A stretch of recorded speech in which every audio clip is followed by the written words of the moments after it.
You know each other. In fact, I fear that you're complete strangers. Yep. Much has changed in her life since she was a working actress on Suits, which came years before her relationship with Prince Harry. It was supposed to be another glitzy night in Los Angeles. Red carpets, designer gowns, flashing cameras, and one very special activism award, set to be handed to none other than Meghan Markle. But instead of a standing ovation, Meghan got a silent cancellation.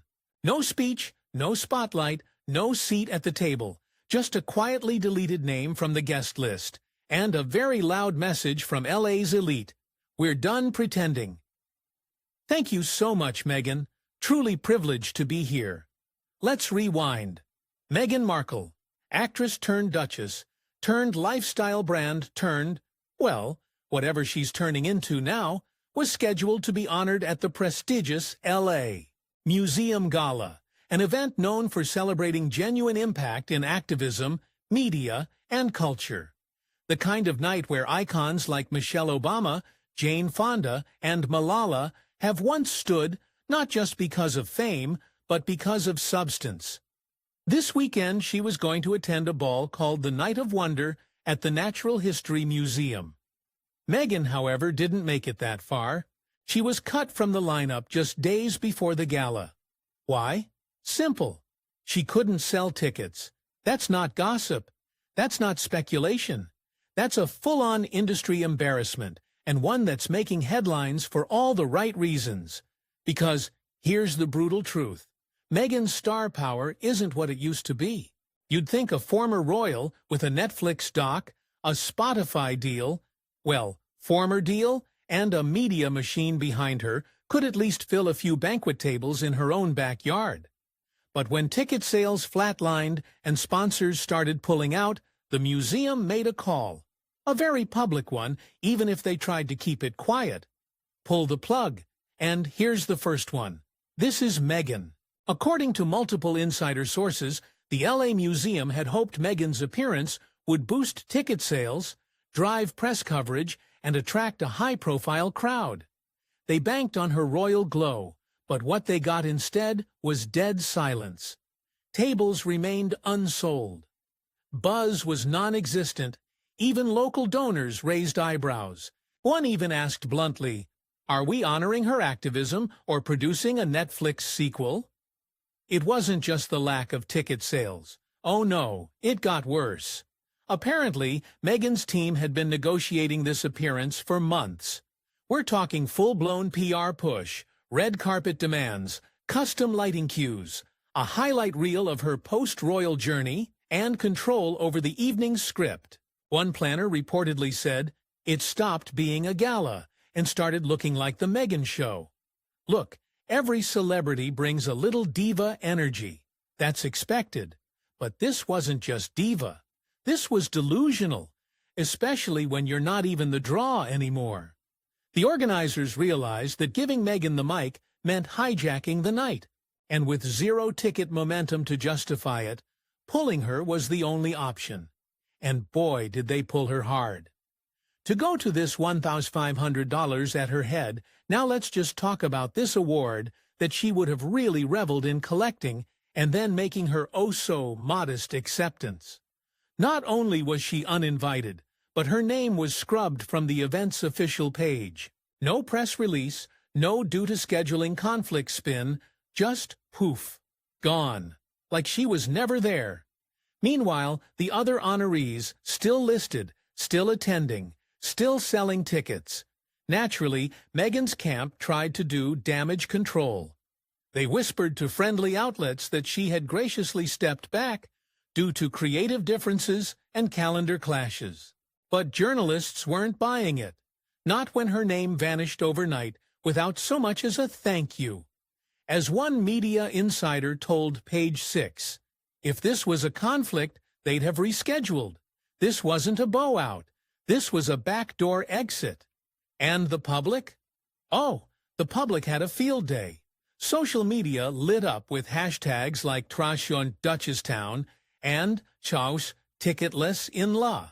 TikTokers mocked up fake commercials selling Meghan Markle brand event tickets. comes with disappointment and a PR apology. One user summed it up perfectly. Not even a museum wants her now. That's cold. But Meghan wasn't about to go down without swinging.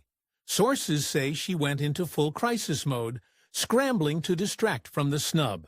First, she reportedly sent a gift basket to Jamie Kern-Lima, the entrepreneur who hosted that Hamptons Women in Business event, where Meghan was infamously iced out by fellow guests. The basket came with a card signed Duchess of Sussex. The goal? Get him to post it, reignite some buzz, buy a little goodwill. But guess what? He didn't post. He didn't bite. The silence said it all. But to an epic extent, her ladyship replied, "Yes, I would ask people to tell the truth." It appears she's referring to the tales of bullying at the palace during her brief tenure as a working royal in the UK. Her awful antics were reported in an email to the late Queen. The optics couldn't be worse. A woman once welcomed by Hollywood royalty, Oprah, Ellen, Serena, is now being quietly shut out by the very institutions she once courted.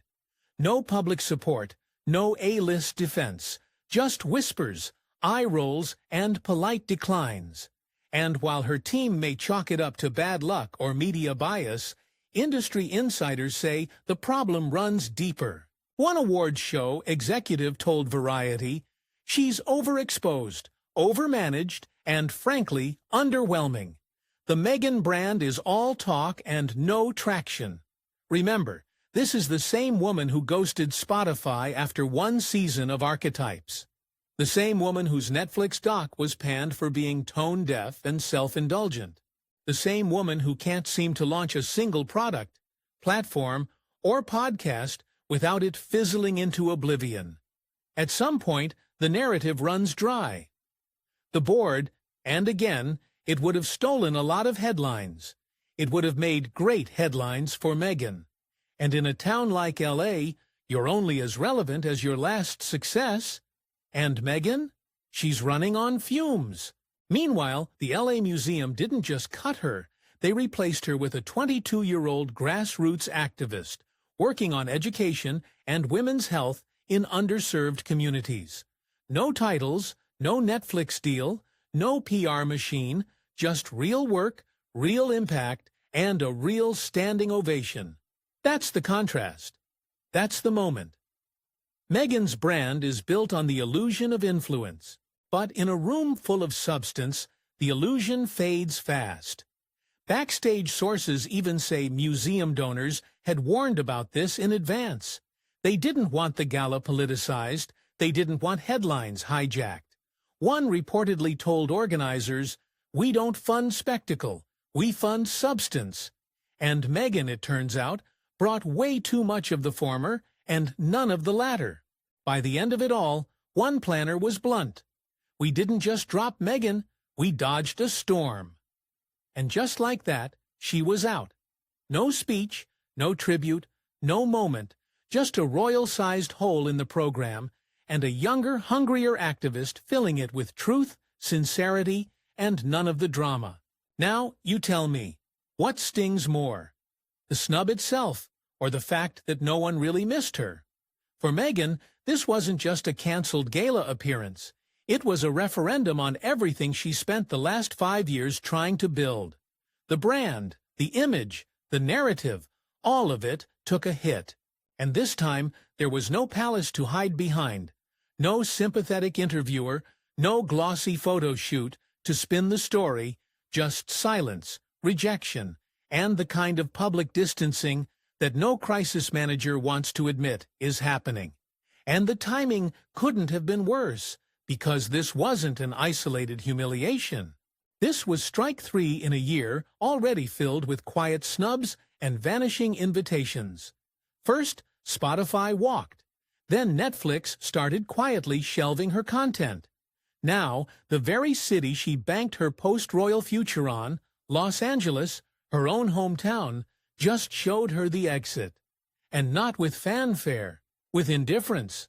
That's the part that stings most. Not that she was dropped, but that nobody rushed to her defense. Not the celebrities, not the media, not even her usual band of ultra-loyal fans online. The Yelling Sussex squad, once a dominant force ready to swarm anyone who questioned Meghan's motives, fell oddly quiet. No Twitter wars, no trending hashtags of support. Just a few awkward posts trying to explain the museum's decision away and getting roasted in the comments for it. Even Meghan's Hollywood friends stayed radio silent. No Instagram shout-outs, no Meghan deserved better stories. Serena Williams? Nothing. Oprah? Not a word. Tyler Perry? MIA. The silence was deafening, and it said what no one wanted to say out loud. Meghan Markle is no longer the golden girl. Behind the scenes, insiders say the reaction in her camp was pure fury. Reports suggest her team was blindsided. They thought the museum gig was locked. They'd planned the look, the speech, the talking points. There were whispers of a major fashion moment, complete with a couture gown and a personal glam squad. Meghan was reportedly preparing to debut a new initiative on digital activism. But when the rug was pulled, all of that planning turned to ash. Sources close to the museum claim Meghan's response wasn't just disappointment. It was rage, furious calls, demands for clarification, even quiet threats of withdrawing future cooperation. But the museum held firm. They didn't want drama, they wanted a clean break, and frankly, they had the leverage. Meghan needed the museum's credibility more than the museum needed her buzz. That's the power shift people aren't talking about enough. For years, Meghan walked into rooms with the aura of royalty. Now she's walking into rooms asking for favors and getting turned away at the door. It's a far cry from her early post-royal days when her every move made headlines, every appearance sparked think pieces, and every quote became a viral moment. Back then, she was a media darling, a symbol of reinvention, proof that you could walk away from the crown and still command the world's attention.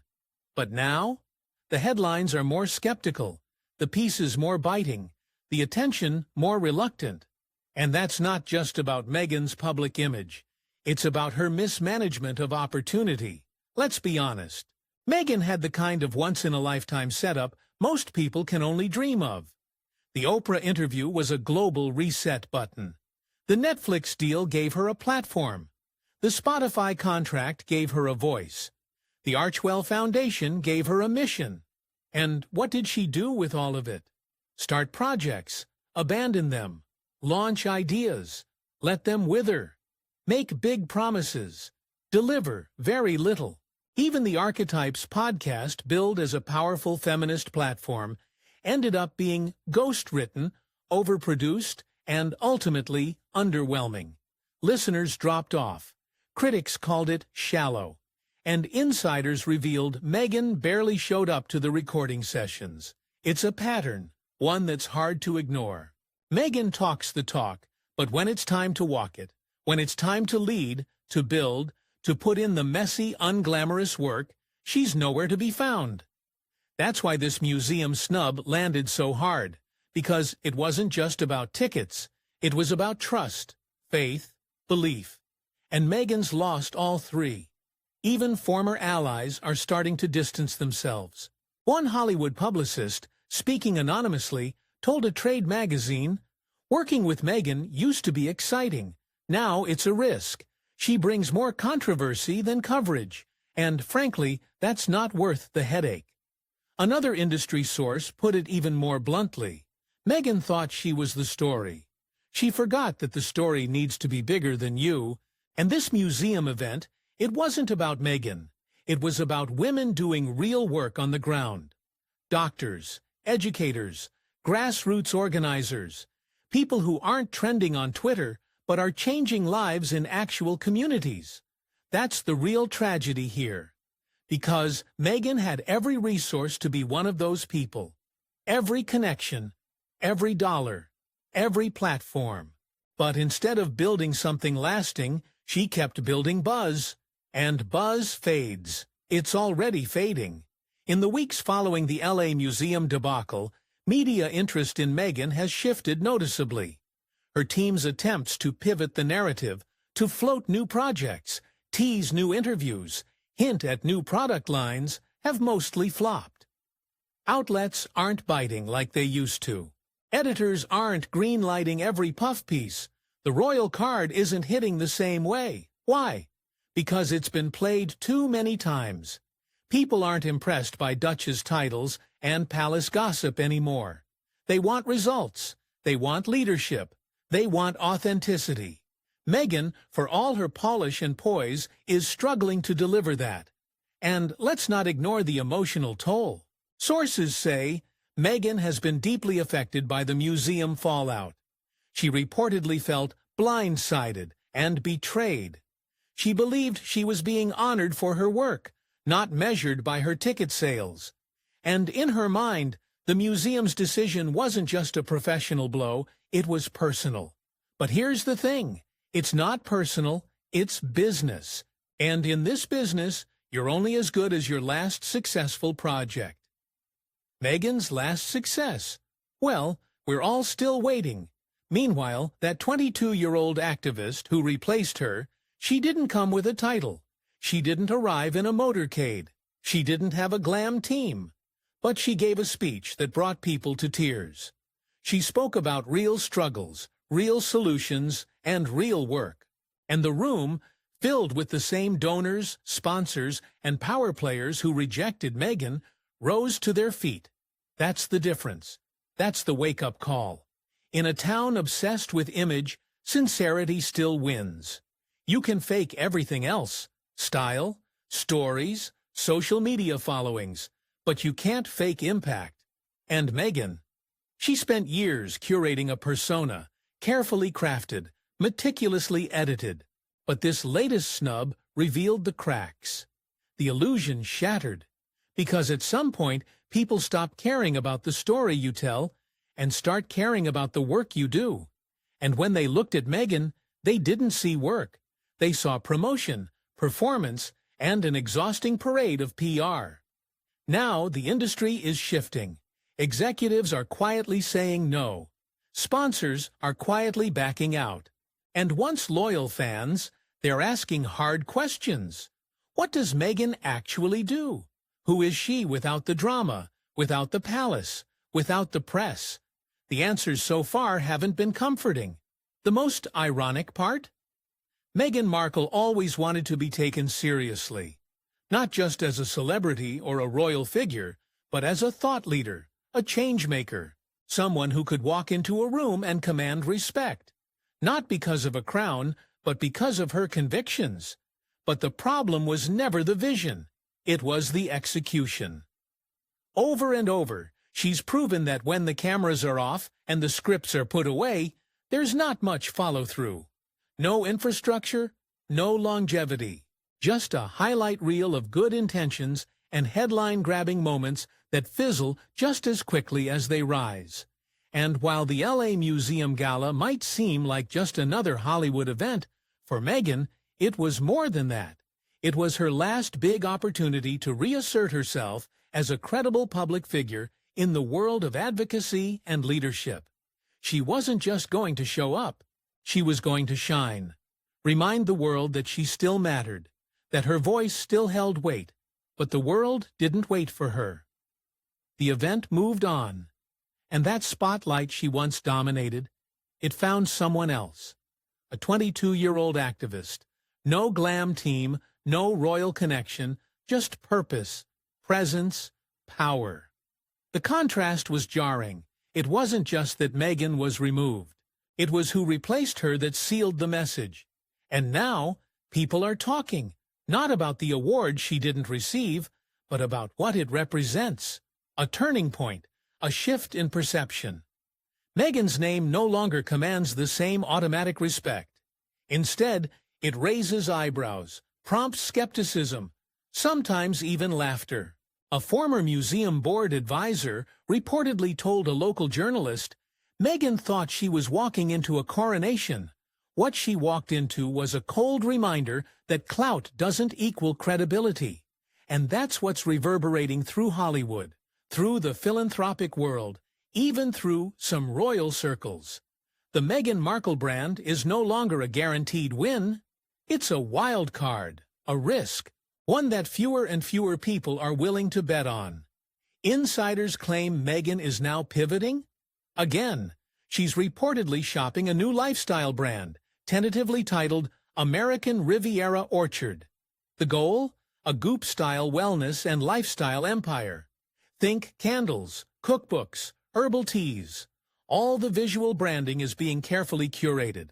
Tuscan color palettes, handwritten calligraphy, rustic filters. But after the LA Museum embarrassment, the industry is asking, will anyone actually buy what she's selling? Because, let's face it, we've seen this story before. It's a very polished rollout, carefully worded mission statements, beautiful packaging. But the moment the substance is tested, things fall apart. It happened with archetypes. It happened with her children's book. It happened with the Netflix series. And now it's happened in real time with a live event that should have been her redemptive moment. This time, even the tabloids didn't have to twist the narrative. Meghan wrote it herself. And she's not the only one facing the fallout. The story, who's always stood by her side, sometimes awkwardly, sometimes defiantly, is reportedly growing uneasy. Sources close to the couple suggest he's frustrated, tired of the media headaches, tired of the missed opportunities, tired of defending failures dressed up as triumphs. It's not that he doesn't support her, but there's a growing sense that their brand, once seen as rebellious and modern, is now viewed as chaotic and overexposed. And in Harry's case, detached from his former world, and now drifting in Hollywood, there's no plan B. When they first left the royal family, the Sussexes promised a new model for public service.